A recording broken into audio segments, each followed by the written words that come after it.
네, 황희정승의 시사 콘서트. 네 분 모셨어요. 황현희 씨, 정상근 기자, 신유진 변호사, 그리고 MC 장원 씨까지 어서 오세요. 네, 안녕하세요. 네. 안녕하세요. 시사계 어벤져스가 일주일 만에 다시 한번 모였습니다. 지금 유튜브로 생중계 중이니까요. 여러분 지금 유튜브 들어가셔서 세계는 그리고 우리는 이렇게 검색하시면 함께 하실 수 있습니다. 조금 전에 박원순 서울시장과 인터뷰를 했어요. 네. 구속된 정광훈 목사가 일단 토요일 날 예정됐던 집회는 중단을 하겠지만 일요일 예배는 강행하겠다라는 입장이에요. 정상근 기자, 지금 뭐 다른 종교 단체들도 어떻게 할까 고민이 클 것 같은데 지금 상황 좀 정리해 주시죠. 뭐 이미 그 며칠 전에 천주교 같은 경우에는 교구 역사상 처음으로 이 미사를 중단을 했었고, 대한불교 조계종도 한 달 동안 모든 법회와 교육을 이제 취소를 했습니다. 그러니까 뭐 최대한 다중 집회를 하지 않겠다라는 건데.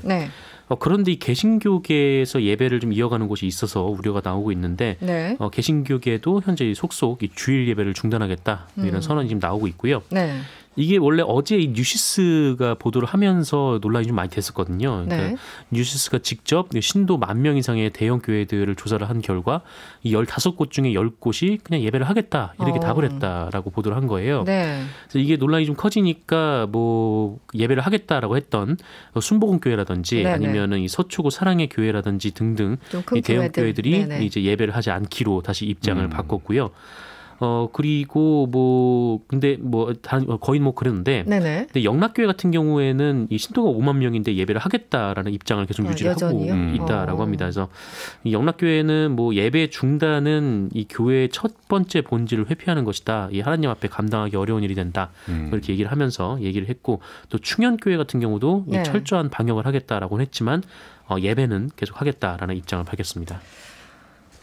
김중자님이 문자 주셨는데요. 기독교 대부분이 예배 취소를 한다고 하니까 다행입니다. 각자의 욕심을 버리고 국가적 위기를 위해서 자중했으면 합니다. 이런 의견 보내주셨고요. 7406번님, 저희 가족은 이번 주 모두 집에서 동영상 예배 드립니다. 이것도 좋은 아이디어 같아요. 네, 이 시기에 국민 한 사람으로서 국가 방침에 따르는 게 맞다고 생각합니다. 그리고 4522번님, 종교 집회에 꼭 모여서 해야만 의미 있는 거라고 생각하지는 않습니다.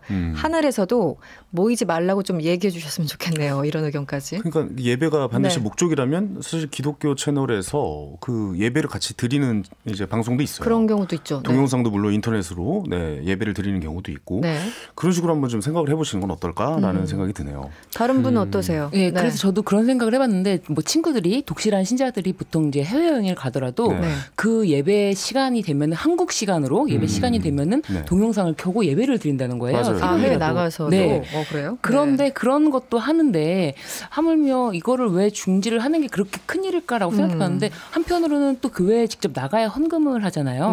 그런 것 때문이라면 경제적인 부분이다. 한편으로는 아니 임대인들도 다 이제 지금 어려운 시기에 차임도 깎아주고 하는 한편에 그런 부분에 대해서는 좀 차후에 생각을 하시더라도 좀 목사님들도 이런 부분을 좀 생각하셔가지고 다 대규모로 모여가지고 지금 위기 상황이잖아요. 근데 위기 상황에서 더 마음이 막 울컥한단 말이에요. 그럼 막 울부짖고 눈물이 막 나면서 이 위기를 극복하게 해주세요. 막 할렐루야 한단 말이에요. 그럼 더 침이 튀거든요. 그래서 저는 이 시기에는 좀 더 모이면 안 돼요. 마음이 울컥울컥하거든요.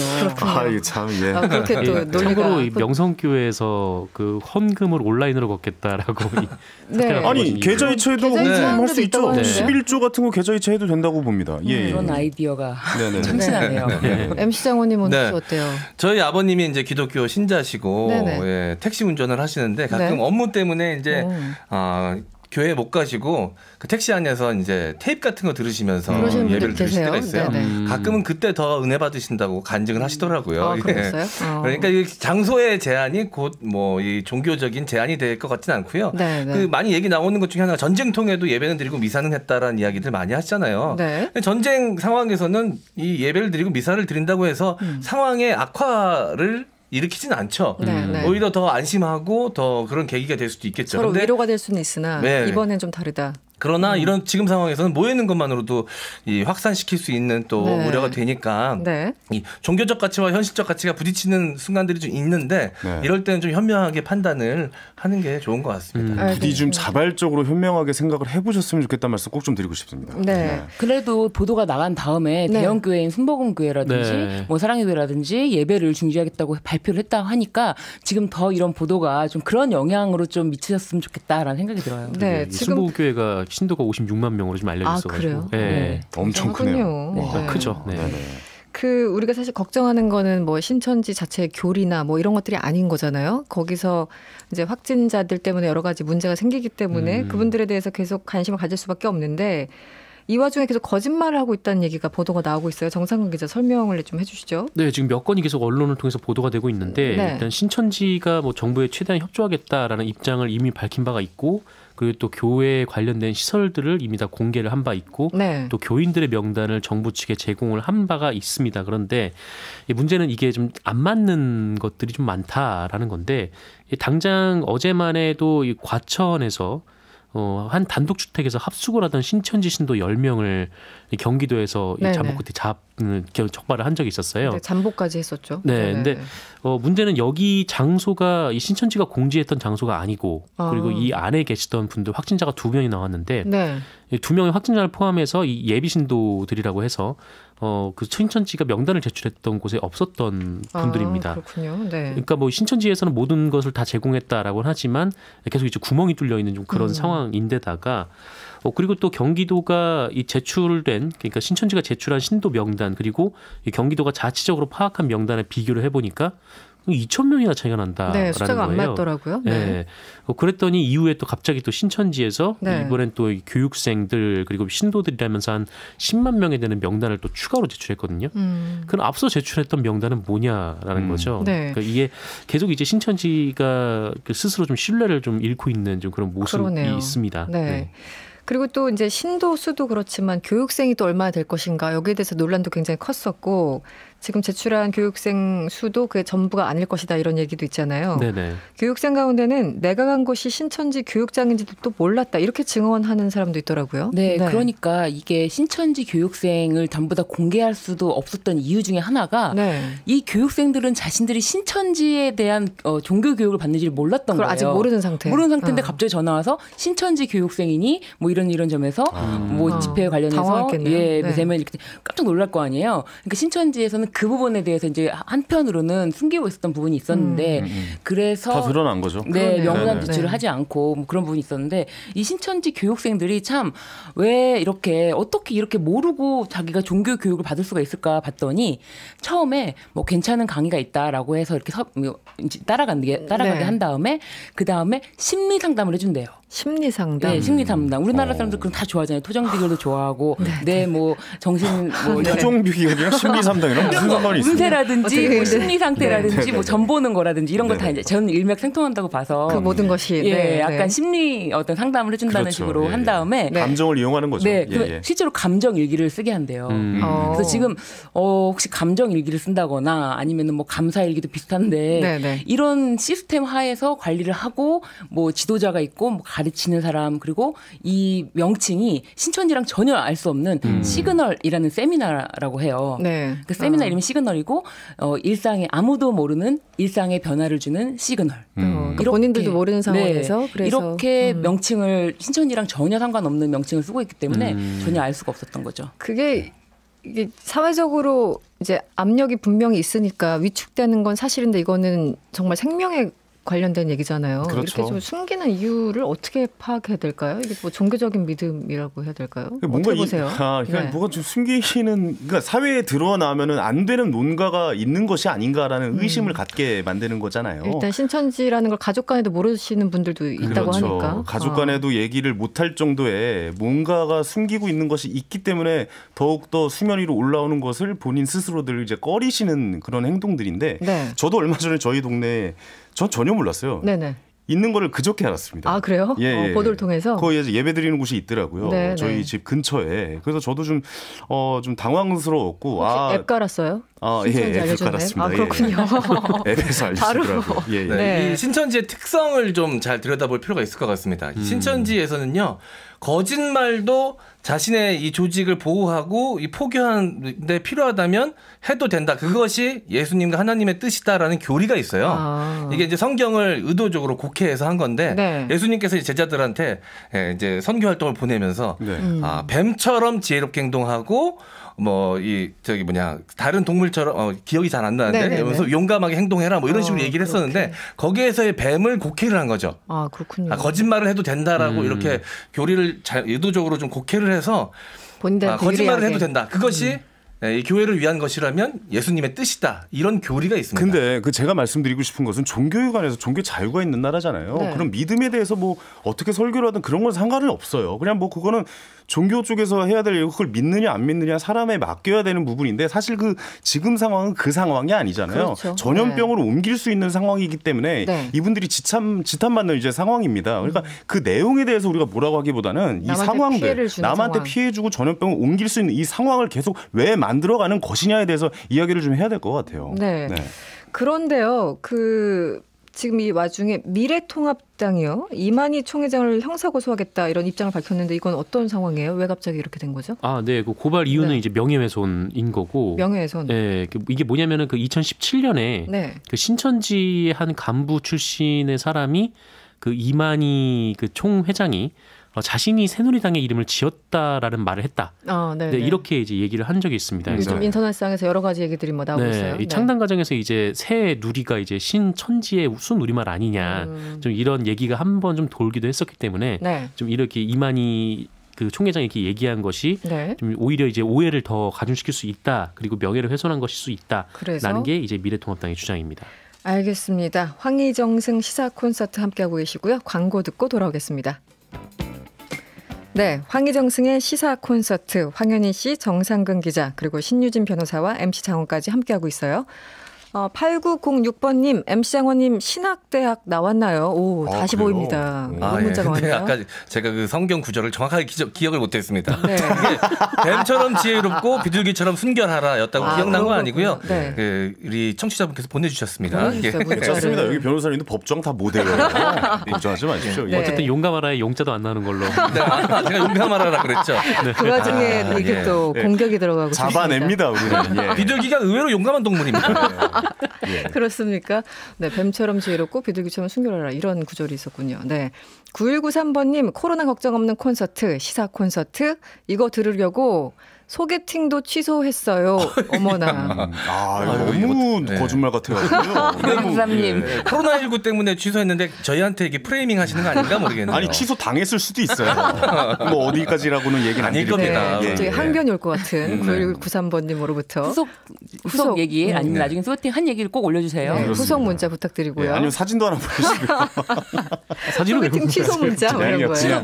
그냥 던져보는 겁니다. 네, 신혜님이 제 친구도 2번 교육 갔다가 이상해서 안 갔는데 그게 바로 신천지라고 하더라고요. 이런 경우 있었고. 네, 2482번님, 신 변호사님 이렇게 거짓말하는 거에 대해서는 어떤 처벌이 가능한가 이런 질문이 있었어요. 변호사님. 저도 이거 궁금했습니다. 맞아요. 네. 그러니까 거짓말. 이렇게 자신이 감염병에 걸리지 않았는데 걸렸다. 다른 사람, 그쵸, 일단 그런 거짓말을 할 수가 있었고 실제로 이거는 메르스 사건 때 실형이 선고됐던 사례가 있었습니다. 실형까지. 네, 실형까지 실형 6개월이 선고된 사례가 있었고, 그리고 지금도 여전히, 그러니까 그 당시에도 있던 법률이 감염병 예방법. 거기 예방법에 자료 제출 허위라든지 그렇게 하는 경우뿐만 아니라 위계에 의한 공무집행 방해죄까지 성립이 되기 때문에 이런 부분에 대해서는 형사처벌이 가능하다는 점 그리고 징역형까지 가능하다는 점을 염두에 두셔야 할 것 같아요. 그렇군요. 네, 실제 최근에 20대가 구속이 됐잖아요. 거짓말했다는 이유로 그렇고 최근에 이 피해자 시민단체가 이만희 교주 총회장 향해서 이제 고발을 했는데 감염병 예방으로 횡령 배임 이런 혐의였던 것 같아요. 네. 그 신천지의 아까 미래통합당이 이만희 총회장 형사고소하겠다는 입장 밝혔다고 하는데 이 부분은 어떻게 보세요? 지금 이만희 총회장이 네. 고소당한 사실이 그 허위 자료 제출 아까 네네. 말씀드린 대로 감염병 예방관리법 위반에 해당하고요. 그리고 뭐 횡령에 대해서는 기존에도 이제 MC 장관님이 또 조사를 또 하셨는데 네. 2018년도에도 고소 고발이 있었고 네. 이번에 또 재차 고소 고발이 된 것인데요. 네. 이런 부분 또 아까 이제 뭐 명예훼손 네네. 이런 부분까지 해가지고 검찰 수사가 가능할 텐데 지금 뭐 소재 파악도 지금 안 되고 있는 상황이라고 합니다. 네. 그 횡령 배임 혐의에 대해서 좀 더 설명을 드리자면 네. 그 1,000억 원대 부동산 취득 과정에서 이 횡령이나 배임이 의심된다라고 고발을 당한 겁니다. 알겠습니다. 네, 근데 이게 수원지청에서 이제 2018년 12월에 이제 고발이 들어갔는데 지금껏 수사가 이루어지지 않고 있었거든요. 그렇군요. 네. 네. 아니 이 정도 사태까지 몰아가고 있으면은 그 대변인 통해서 자꾸 뭐 발표하고 계시는데 직접 한번 나오셔서 이야기를 하셔야죠. 지금 그런 의견들도 꽤 많죠. 네. 2802번님이요 문자 주셨어요. 신천지 이야기를 듣다 보니까 어제 어떤 방송에서 31번 확진자가 황당한 소리를 한 게 생각나네요. 이런 문자 주셨는데요. 정 기자 어떤 얘기였죠? 뭐 JTBC 프로그램과의 인터뷰에서 뭐 이런 얘기를 했는 게 뭐 그 어쨌든 이 본인이 발견이 됨으로써 많은 사람들이 이제 생명을 건질 수가 있었다 뭐 이런 얘기였습니다. 무슨 말이냐면 본인의 감염 사실이 밝혀진 이후에 이 많은 사람들이 코로나19 검사를 받게 됐으니까 뭐 이렇게 뭐 덕분에 이제 많은 사람들의 생명을 구할 수 있었다 뭐 이런 얘기였고 그리고 뭐 코로나19 검사를 거부했냐라는 얘기가 있었는데 본인이 계속해서 그 본인이 거부를 한 적은 없다라고 주장을 했었잖아요. 네. 근데 뭐 같은 비슷한 얘기를 이 방송에서도 했습니다. 이건 어떻게 해석을 해야 될까요? 그 폐렴 증세가 발견이 되었다고 했고 그 의사 병원 측에서는 코로나19 의심이 되니까 검사를 권유했다라고 해요. 네네. 그런데 권유한 거지 뭐 강제적인 어떤 그런 반드시 뭐 강제성이 띄어지는 게 아니니까 그 부분에 대해서는 자기가 유리한 대로 기억하는 게 아닐까. 뭐 이 사람이 뭐 의도적으로 거짓말을 하고 있다던가 아니면은 기억을 스스로 왜곡시켜서 무슨 뭐 폐렴이라고는 했지만 코로나라고 그러니까 뭐 확진하는 것도 아니지만 코로나라고 나한테 얘기한 적이 없다. 뭐 이런 식으로 주장을 하고 있는. 네. 신천지 교인들이 인권 침해를 당했다면서 인권위에 진정하기도 했다고 하고 또 뭐 경찰에 고소를 했다는 얘기도 들립니다. 이 부분은 여러분들 어떻게 보십니까? 네. 신상 유출자들이 본인의 신상을 유출한 것에 대해서 뭐 인권위에다 진정을 하고 이것 때문에 굉장히 사회생활이 어렵다. 직장에서도 매우 힘들다라고 직장에서 해서 실제 압박받으신 분들이 계시죠. 네. 그래서 이제 진정을 하고 했다는데 좀 이렇게 인신공격적인 공격을 좀 자제를 해야 이분들도 어떻게 보면 밝힐 건 밝히고 아니면은 자신이 확진자가 아니라는 사실, 확진자든 확진자가 아니든 검사도 받을 수 있고 좀 그런데 너무 이제 한편으로 몰아가고 인신공격성 얘기를 하면은 이분들도 자꾸 숨게 되는 것 같아요. 아니 뭐 그렇긴 하지만 이렇게 한번 생각을 해보자. 그러니까 이 전염병이 커진 계기가 아무래도 있잖아요. 이분 그 종교 단체에 있기 때문에 이분들이 계속해서 이걸 숨기려고 하기 때문에 대중들은 이것을 끌어내려고 하다 보니 본인들이 피해를 간다라고 생각을 하시는데 이건 피해라고 생각하시면 안 됩니다. 그렇기 때문에 진작에 말씀드리잖아요. 빨리빨리 자발적으로 신고를 하셔서 검사를 받으시고 더 이상 퍼지지 않게 해야 되는데 자꾸 본인들이 숨기기 하니까 자꾸 끌어내려고 하는 이 사람들의 심리인데 그럼 그 당연히 감수해야 되는 부분 아니겠습니까? 네. 저는 이게 지금 이게 이거 어떻게 받아들여야 될지 모르겠어요. 그래서 경기도에서도 이제 이 명단 관련해서 전수조사 하러 갈 때 디지털 포렌식 하러 갈 때 경기도지사가 각서까지 작성을 했대요. 이 신상에 관련해서 이 전염병 관리 차원 역학조사 이외의 용도로 사용하거나 유출할 경우에는 뭐 각종 민형사에 대한 책임을 진다. 그거는 확실하게 그렇게 해야 된다고 봅니다. 예. 알겠습니다. 뭐 여러 가지 부작용들, 잡음들 또 거짓말까지 굉장히 좀 복잡한 상황이에요. 그런데요, 정 기자, 한국일보가 일면으로 낸 머릿 기사가 굉장히 큰 오보였다고 하는데 어떤 내용인지 설명 좀 해주시죠. 네, 굉장히 좀 당혹스러운 기사였는데. 그러니까 일면 머릿 기사로 된 보도입니다. 굉장히 좀 중요하게 봤다라는 거죠. 일면 탑이었으면. 이 제목이 여기는 한국인 집. 문 앞에 차별 딱지 붙이는 중국 공안 이웃이라는 제목의 기사인데 그 이런 내용입니다. 그러니까 중국 공안 당국이 최근 우리 교민들의 집 문 앞에 이 딱지를 붙여놓는 사례가 적지 않다.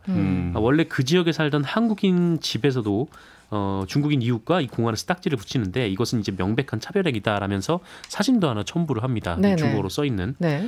근데 그 중국어로 써 있는 그 한자가 뭐 그러니까 중국어가 어떤 내용인지 뭐 어떤 분께서 뭐 이렇게 해석을 해서 그걸 올려주셨는데 이게 무슨 내용이냐면 집으로 돌아온 것을 환영합니다. 이 동네에 돌아온 시간으로부터 14일간 격리가 필요합니다.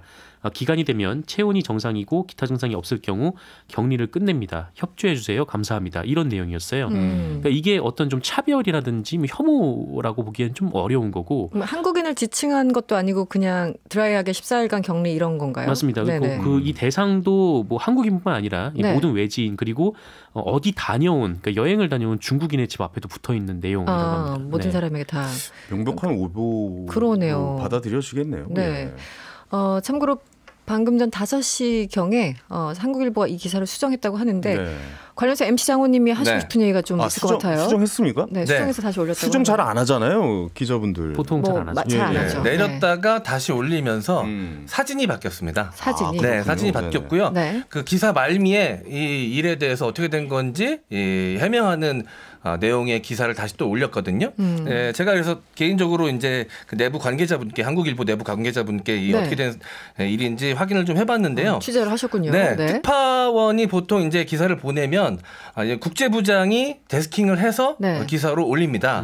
근데 이 기사도 원래 이 과정을 다 거쳤고요. 원래 다른 사진이 올라갈 예정이었다고 합니다. 그런데 밤에 이 특파원으로부터 사진을 바꾸겠다라는 연락이 갑자기 와서 이 국제부장이 그럼 그렇게 하라라고 허가를 내렸고 사진이 바뀌었으면 기사 내용이 좀 변경이 생긴 거니까 다시 데스킹을 해야 되지 않습니까? 데스킹 과정을 거치지 않고 바로 기사로 올라오게 됐고요. 이 문제가 생기게 된 것이죠. 그래서 지금 바뀐 사진이 원래 올리려고 했던 사진으로 보이는데요. 보면 이렇게 무슨 문구가 적힌 이 커다란 이 뭐 팻말 같은 게 뜯어져 있습니다. 그래서 내용을 확인할 수가 없어요. 원래 그래요? 사진도. 그러니까 아직까지 확실하게 확언할 수가 없는 거네요. 어느 쪽에 오보였다 아니다 이런 것을. 그렇죠. 내용이 이제 확인이 안 되니까 좀 더 구체적으로 보일 것 같은 사진으로 아마도 변경을 했던 것 같습니다. 근데 그 내용마저도 잘못돼 있었던 거죠.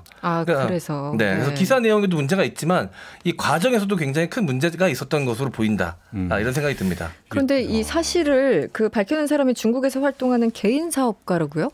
어떤 분이 이렇게 김두일 차이나랩 대표인데요. 이 차이나랩이라는 이 회사가 중국 관련 컨텐츠 생산 및 비즈니스 프로젝트 개발하는 회사입니다. 그렇군요. 그러다 보니까 이제 중국어에 좀 능통하셨던 것 같은데 이분이 이제 한국일보 기사를 조목조목 반박하면서 번역기만 돌려도 알겠지만 내가 친절히 번역해주겠다 하면서 제대로 된 내용을 올려주신 겁니다. 사실 예전에는 이제 기사에 뭔가가 올라가면 소위 말하는 정통 이렇게 일간지나 등등 하면은 대부분 그냥 100% 신뢰를 보냈던 시절이 있었잖아요. 그런데 요즘은 기자들이 사소한 실수를 해도 다 잡아내는 시대가 됐어요. 팩트 체크를 스스로들 하고 있습니다. 그러니까요. 지금 바로바로 팩트 체크를 해서 응징당하고 있는 그런 느낌들이 있는데 어떠십니까? 코로나19 때문에 국가 재난 상태에 해당할 정도로 국민들이 엄청 불안해하고 있잖아요. 그렇죠. 그런데 언론이 이 불안을 오히려 더 조성하고 이 기회를 틈타서 자신의 언론을 더 이렇게 돋보이게 하려는 그런 거를 이용하려는 것이 참 안타깝다. 심지어 대형 언론 아닙니까? 그렇죠. 코로나19 지금 상황이 여러분들 클릭 장사하는 곳 아니라는 거 다시 한번 좀 말씀드리고 싶습니다. 정 기자는 어때요? 사실 이런 위기 상황 때마다 이런 문제들이 항상 지적됐었고 정상 기자가 맨날 나와서 브리핑하는 게 또 그런 거잖아요. 이번에도 여전한 것 같아요. 지금 상황도 좀 과도하게 부추긴다던가 아니면 잘못된 기사가 나온다던가 이런 것들. 여전하죠. 이게 메르스 때랑 좀 비교해 보면은 여전한 거는 이 어떤 질병이라는 좀 공포적인 소재를 자극적으로 쓰는 거는 그때나 지금이나 항상 똑같고 비슷하고 다른 점이 있다면은 이 한국 언론의 이제 정파성이 있는데 그 정파성이 좀 메르스 때와 이 코로나 때가 좀 다른 방식으로 좀 엮여서 나온다라는 점이 좀 차이가 있는 거죠. 그러니까 예를 들어 보면은 이 메르스 때 같은 경우에는 좀 많은 언론들이 그 보통 이제 한창일 때 그러니까 2016년 5월인가 2015년 6월인가 하여튼 그때쯤에 했던 보도들의 가장 중요한 핵심은 간병 문화를 바꾸자라는 게 가장 중요한 핵심이었는데 네. 지금은 이제 좀 다른 형태로 보도들이 나오고 있습니다. 논조가 많이 달라졌죠. 6365번님이 한국 일보는 그래도 조선일보와는 조금은 다르겠지요. 이런 문자 주셨는데요. 마침 그 조금 전에 말씀하신 중국에서 사업을 하신다는 김두일 씨, 이번에 한국일보 기사를 지적하신 바로 그분. 조선일보 보도에 대해서도 문제 삼은 게 있었죠? 네. 네, 그렇습니다. 그 중국의 이 중난산이라는 분이 있어요. 이 사스 때 굉장히 활약을 많이 하신 분이어서 이 중국에서는 이제 국민 영웅이라고 불리시는 분 중에 한 분인데 네. 이 사람이 그 관련해서 이 중국이 코로나19의 발원지가 아닐 수 있다라는 그런 말을 했다는 보도가 이 조선일보를 통해서 나왔습니다. 네. 근데 조선일보 통해서 나왔는데 이제 문제는 이분이 지적했던 부분은 물론 뭐 그런 부분을 얘기를 하긴 했지만 그런데 그것만 딱 띄워놓고 얘기를 하면은 네. 굉장히 좀 이 사람의 발언 취지가 왜곡이 된다라는 거예요. 그러니까 이 사람이 했던 얘기에 대해서는 좀 뭐랄까요? 그러니까 이 코로나19가 뭐 어디서 지금 발병이 됐는지 아직 정확한 학설이 정립된 것은 아니다라는 얘기였고 하지만 이 코로나19가 확산되는 과정에서 이 중국 정부가 굉장히 좀 방역에 문제점이 있었다라는 점을 함께 지적을 하고 있었거든요. 네. 근데 어느 부분만 딱 띄어서 네, 이렇게 보도를 한 것은 부적절하다라는 얘기였습니다. 알겠습니다. 시간이 뭐 많지는 않지만 우리 이 와중에 좀 훈훈한 얘기도 한번 해보죠. 그러시죠. 최근에 감동받는 사례들 꽤 많더라고요. 울컥한 기사도 저도 몇 개를 봤었는데 어떤 게 좀 기억에 남습니까? 네. 저는 그 코로나19 그 방역을 하고 계시던 분이 그 의자에 걸터 앉으셔서 쉬고 계신 모습이 거의 쓰러질 것 같은 그런 분위기였어요. 그분들이 너무. 영웅이지 않을까? 네. 진짜 그분들이 어벤져스이지 않을까? 뭐 이런 생각이 좀 듭니다. 어떠셨어요? 네. 제가 봤던 기억에 남는 가장 기억에 남는 기사는 뭐 대구뿐만 아니라 지금 전국에서 좀 이런 분들이 계시는데 이 택배 하시는 분들이 좀 마스크를 쓰지 않고 다니시면은 바깥에 이제 마스크를 하나씩 좀 걸어 놓으신다고. 그래요? 네, 좀 그런 보도를 본 게 있어요. 가져가시라고 이렇게. 네, 쓰시면서 일하시라고. 그게 좀 마음이 좀 따뜻했습니다. 제가 아는 지인이 1월 말에 마침 1월 말에 치킨집을 오픈했는데 그래요? 아이고. 네, 그렇죠. 어떡해요, 지금. 그런데 이제 임대인이 자진해서 임대료를 인하를 해주신다고 해서 정말 괜찮구나, 아직은 그렇구나 하는 마음이 들었습니다. 나라에서도 지원을 이제 50% 해준다는 얘기도 있더라고요. 네. 그 인하분의 절반 보전한다. 건물주분들이 이제 세입자로 하여금 월세를 안 받겠다라고 또 이렇게 결의하시는 기사도 나오더라고요. 제가 살고 있는 건물주님이 계신가 유심히 봤는데 안 계시더라고요. 우리 건물은 아니더라. 제 건물은 제가 살고 있는 건물은 아니었어요. 왜 집 전세도 좀 어떻게 죄송합니다. 이건 농담입니다. 각종 민원이 알겠습니다.